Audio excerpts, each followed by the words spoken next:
warahmatullahi wabarakatuh dan selamat pagi pemirsa TVRI Sulawesi Media Pemersatu Bangsa. Kami kembali hadir untuk program Dialog Publik di hari ini Selasa 17 Maret 2020 bersama saya Julius Efraim. Pemirsa, seperti biasa 60 menit akan kami hadirkan program ini di mana kami akan membahas tentang satu tema yang memang sampai saat ini terus menjadi pertanyaan begitu, terus menjadi perbincangan warga pada Gimo mengenai masalah dana stimulan bencana atau khususnya Kota Palu begitu. Nah, memang di tengah-tengah merebaknya juga virus COVID-19, masalah terkait pencairan dana stimulan bencana terus menjadi banyak pertanyaan dari berbagai pihak para penyintas bencana yang kemudian menanyakan kapan sebenarnya dana ini akan dikucurkan begitu atau kapan kemudian realisasi dana ini akan diberikan kepada seluruh penyintas bencana tanpa kemudian memilih-memilih begitu. Nah, memang selama ini kita tahu bersama pendataan kerap kali dilakukan, acap kali dilakukan begitu, kemudian juga verifikasi, validasi, kemudian juga sudah sering dilakukan. Namun hingga saat ini dalam program kami di Sulawesi hari ini di segmen aspirasi masyarakat, banyak kemudian masyarakat yang bertanya, menelpon kepada kami TVRI menanyakan sebenarnya seperti apa kemudian realisasi atau pencairan dana stimulan bencana ini, karena memang kita sering mendengar begitu berbagai statement dari para pejabat atau dari otoritas begitu yang kemudian mengatakan bahwa mulai dari 2019 akhir 2019 harusnya sudah dicairkan, kemudian menyeberang lagi ke Januari 2020 sudah harus dicairkan, Februari 2020 dicairkan, tapi hingga Maret 2020 masih banyak kemudian warga yang mempertanyakan kejelasan dari dana stimulan bencana. Kami akan membahasnya bersama dengan 3 narasumber kami, namun yang hadir 2 narasumber, satunya nanti akan bergabung sebentar lagi. Yang pertama siang hari ini atau pagi hari ini bergabung bersama saya, yaitu Lurah Birobuli Selatan, yaitu Bapak Hisam Baba, SOS, MADM atau Master Administrasi Kebijakan Publik. Selamat pagi Pak Lurah, Pak Hisam. Ya, selamat pagi. Baik.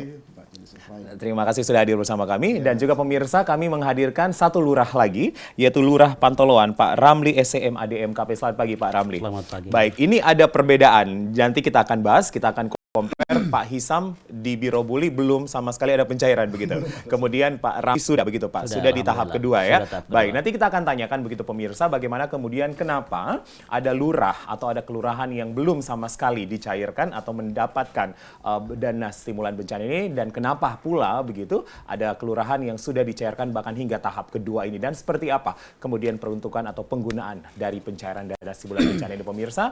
Kami juga nanti akan menghadirkan dari BPBD begitu untuk kemudian mengklarifikasi sebenarnya seperti apa pencairan dana stimulan bencana ini. Kami mengundang Anda juga untuk berinteraksi bersama kami di 0451452414 atau di 082293291450. Anda bisa memberikan pertanyaan Anda ataupun juga pendapat Anda kepada kedua ataupun juga ketiga tamu saya nanti ya. Baik, kita akan langsung mulaikan perbincangan saya yang pertama ke Pak Ramli, Pak Hisam. Kayaknya saya ke Pak Ramli dulu nih. Siap.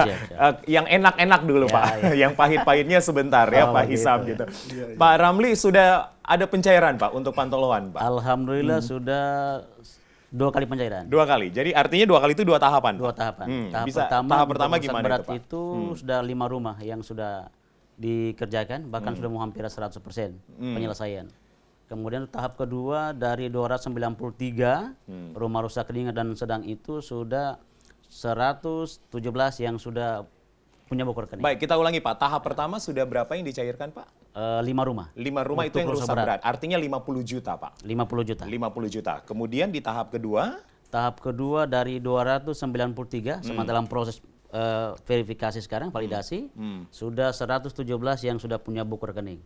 Malah sudah pencairan. 117 yang sudah punya buku rekening dan sudah pencairan. Ini 117 di kategori rumah atau rusak sedang? Sedang dan ringan. Sedang dan ringan. Tidak ada lagi rusak berat Pak? Belum ada. Belum ada. Tapi memang di tahap cuma kedua dalam proses. Dalam proses. Validasi. Oke, jadi dari tahap kedua harusnya 293. 293. Pak. 117 sudah punya rekening. Buku rekening, nomor rekening dan tinggal sudah pencairan bahkan. Sudah pencairan. Sudah pencairan. Ya. Oke, Pak, kita akan bahas satu persatu. Untuk tahap pertama itu 5 rumah dengan kategori rusak berat. Oke, itu di bulan kapan itu, Pak? Di waktu kapan pencairannya? Ini tahun 2019. 2019 itu sekitar mungkin bulan 9. Bulan 9. Oke, jadi 1 tahun pasca bencana itu sudah kemudian dicairkan. Nah, kemudian bagaimana peruntukannya di tahap pertama? Ini peruntukannya alhamdulillah mereka langsung kerjakan semua rumah yang rusak. Oke. Iya, di bawah pengawasan tim dan termasuk kita di kelurahan. Pengawasan tim itu dari mana saja Pak? Tim BPBD, kemudian dari kita di kelurahan. Pemerintah kelurahan bersama Satgas K5. Itu bantuannya berupa alat bahan bangunan begitu Pak? Bahan bangunan. Bahan bangunan. Jadi tidak berupa dana tunai. Tidak berupa dana. Oke, kemudian untuk Langsung tahap ke rekening mereka, Pak. masuk ke rekening, bagaimana Pak? Dananya langsung ke rekening mereka, dia dibentuk kelompok, karena ada istilah Pokmas, Pokmas, ya? ada Pokmas. Nah, ini kelompok ini yang memusyawarahkan kebutuhan setiap rumah apa saja yang harus disediakan. Maka kelompok ini yang belanjakan langsung. Baik, jadi saya harus ulangi begitu Pak Ramli. Jadi di tahap pertama 5 rumah dengan kategori rusak berat, itu sudah dicairkan dan kemarin bantuannya berupa bahan bangunan begitu Pak. Namun memang berupa langsung ke rekening. dana tunai yang masuk ke rekening dari Pokmas atau kelompok masyarakat dan setelah itu ada diskusi untuk membeli bahan bangunan tersebut. Oke, itu tahap pertama Pak Ramli. Tahap kedua ada 117 yang sudah dicairkan ya. Dari 293. Nah, pencairannya ini berupa apa, Pak? Apakah memang masih menggunakan metode bahan bangunan lagi? Kalau untuk yang stimulan tahap 2 ini kan penerimaannya ada kategori rusak sedang dan berat, sedang dan ringan. Ini langsung ke rekening masing-masing. Pembelanjaan pun juga masing-masing, karena nanti ke depannya mereka akan membuat RAP sendiri. Draft? RAP, RAB-nya. Untuk pembiayaan terhadap kerusakan rumah. Karena harus didata dulu tingkat kebutuhan rumah apa yang harus disediakan. Maka pemilik rumah yang harus buatkan sendiri RAP-nya. Oke. Pak Lurah, Pak Ramli punya data tidak Pak? Berapa yang rusak ringan dan berapa yang rusak sedang dari 117 ini Pak? Atau ini sudah gabungan? Gabungan begitu. Iya. Oke. Kalau di tahap 1 ini berupa dana tunai dan kemudian lewat rekening walaupun memang ada Pokmas, kelompok masyarakat. Di tahap kedua apakah Pokmas ini masih terbentuk begitu Pak? Tahap kedua ini perorangan dia. Perorangan. Bukan lagi Pokmas. Jadi dia. tidak ada lagi Pokmas. Tidak ada Pokmas. Karena ini untuk peruntukannya untuk rusak sedang dan ringan. Tapi memang sosialisasi yang diberikan Pak ketika bantuan diberikan ke RB itu harus ada Pokmas, dan kemudian yang RS dan RR memang tidak perlu adanya Pokmas begitu Pak. Apa yang kemudian menjadi pertimbangan Pak? Tidak adanya Pokmas lagi untuk rusak sedang dan rusak karena ringan. Untuk pembelanjaan untuk rusak ringan dan sedang itu kayaknya agak mudah dibanding dengan yang rusak berat. Rusak berat perlu memang ada bimbingan. Baik. Iya. Ada bimbingan dari tim pendamping khusus karena harus ada perencanaan memang yang matang. Karena sama halnya dengan bangun rumah baru. Kalau rusak berat, sementara rusak ringan hanya memperbaiki bagian-bagian yang rusak. Jadi memang tidak perlu adanya pendampingan begitu Pak. Tidak perlu adanya pengawasan. Tidak perlu ada pembentukan Pokmas. Pembentukan Pokmas. Iya. Nah, kalau di tahap 1 tadi Pak untuk RB itu saya ke Pak Ramli dulu nih biar saya punya data yang jelas sebelum nanti saya akan bandingkan dengan Biro Buli Selatan begitu. Pak, untuk rusak berat memang dari BPBD menjadi pengawas. Iya, termasuk kemudian pemerintah kelurahan. Iya. Nah, kalau di tahap kedua karena memang fokusnya sasarannya ke RS dan RR memang tidak ada lagi pendampingan atau pengawasan dari BPBD begitu Pak. Dan pendampingan BPBD tetap melekat. Tetap melekat. Oke. Nah, ini juga dengan melibatkan pemerintah kelurahan, kemudian termasuk RT RW juga punya kewenangan untuk mengawasi terhadap pelaksanaan pembangunan rumah masing-masing warga. Oke, jadi yang membedakan adalahnya tidak adanya Pokmas lagi Pak. Oke, kalau Pak Ramli sendiri melihat begitu sebagai lurah, apakah memang hal ini kemudian wajar begitu Pak? Tidak adanya Pokmas di antara tahap 1 punya Pokmas, tahap 2 tidak adanya Pokmas, itu artinya Pak semuanya berjalan dengan baik begitu Semuanya Pak? berjalan baik karena ini kan ini juga salah satu hal untuk menyikapi keinginan masyarakat. Di tingkat masyarakat itu kemarin ketika dibentuk Pokmas banyak cerita berkembang bahwa ini akan nanti mungkin diintervensi oleh pemerintah, diintervensi mungkin dari BPBD. Nah ternyata tidak, sehingga pemerintah sekarang mengambil kebijakan untuk menentukan di tahap 2 ini rusak ringan dan sedang harus mereka sendiri membelanjakan.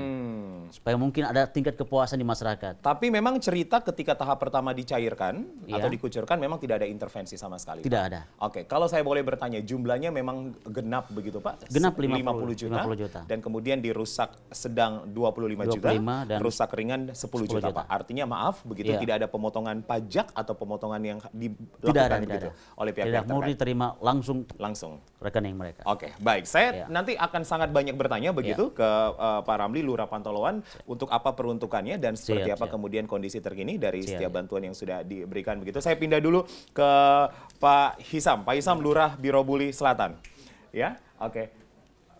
Baik, Iya, saya pindah ke Pak Hisam dulu. Pak Hisam, ini yang enak-enaknya kita udah dengar nih. Iya. Yang senang-senangnya kita sudah dengar nih. Pak Hisam, sama sekali di sana ada berapa warga yang terdampak, Pak? Iya, terima kasih pada TVRI Sulteng yang sudah Iya. mengundang kami. Yang pertama di Biro Bulu Selatan itu jumlah yang menerima dana stimulan pasca bencana ini 1.850. Harusnya 1.850. 1.850. Jadi 1.850 itu sudah 3 kategori, rusak berat, rusak sedang, rusak ringan. Ini kakak, Pak? KK. Jumlah Iya. kakak? Jumlah KK yang ada di Biro Bulu Selatan 3.636. Yang berdampak ini berjumlah 1.850, jadi Baik. hampir 50%. 50%. Nah, jadi saya bisa rinci dari 1.850 itu KK, 90 itu yang rusak berat, kemudian 364 itu rusak sedang, 1.396 itu rusak ringan. Iya. Oke. Jadi ada juga masyarakat yang belum sempat terdaftar, saya coba untuk tahap ketiga nantinya, saya coba kumpulkan berkasnya. Sampai kemarin itu yang sudah terkumpul 25 berkas 25 susulan berkas, oke. untuk rencana kita masukkan di tahap ketiga. Kemudian yang kedua, ini tim TP4, tim pendamping percepatan pembangunan perumahan yang dibentuk oleh pemerintah Kota Palu itu sudah turun. Karena jangka waktu itu kan 6 bulan sesuai aturan yang ada. Jadi kami pemerintah Kelurahan Bulu Selatan tetap intens melakukan pendampingan kepada TP4. Jadi pemerintah kelurahan itu saya sendiri yang langsung turun dengan Satgas Kelima TNI Polri dengan tokoh masyarakat dan tokoh pemuda. Jadi setiap hari, 1 minggu 7 hari. Jadi sampai hari Minggu kita Bahkan tidak mengenal istilah weekend. tidak, kecuali kerja faktor terus, Pak, ya? force majeure, istilahnya faktor cuaca. Iya. Kalau memang dia hujan ya kita hentikan. Baik. Atau memang masyarakat tidak ada di tempat.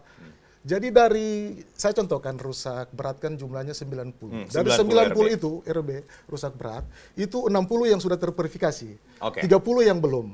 Jadi dari 60 itu ada 29 itu Pak harus turun status dari rusak berat ke rusak ringan. Oke. Karena itu berdasarkan Dari rusak berat ke rusak ringan justru. ke rusak sedang. Oh, rusak sedang. Oke. Karena itu berdasarkan asesmen penilaian dari TP4. Kita tidak intervensi. Tadi dikatakan rekan saya dari Pantoloan, kita memang tidak intervensi. Itu kewenangan mereka. Jadi turun status. Jadi yang turun status itu ada 29 dari rusak berat ke rusak sedang. Baik, oke. Pak Hisam ditahan dulu, kita break dulu. Pak Ramli begitu juga, nanti BPBD akan hadir bergabung bersama kita. Nanti saya masih akan kembali bersama dengan Pak Hisam, Lurah Biro Bulu Selatan, karena dari 1.850 ini sama sekali belum ada pencairan begitu Pak. 90 RB, 364 RS, dan 1.396 RR. Bahkan nanti saya akan bertanya kenapa kemudian ada penurunan status begitu Pak. Apa yang kemudian menjadi justifikasinya, kami akan kembali. Pemirsa, setelah jeda pariwara berikut ini.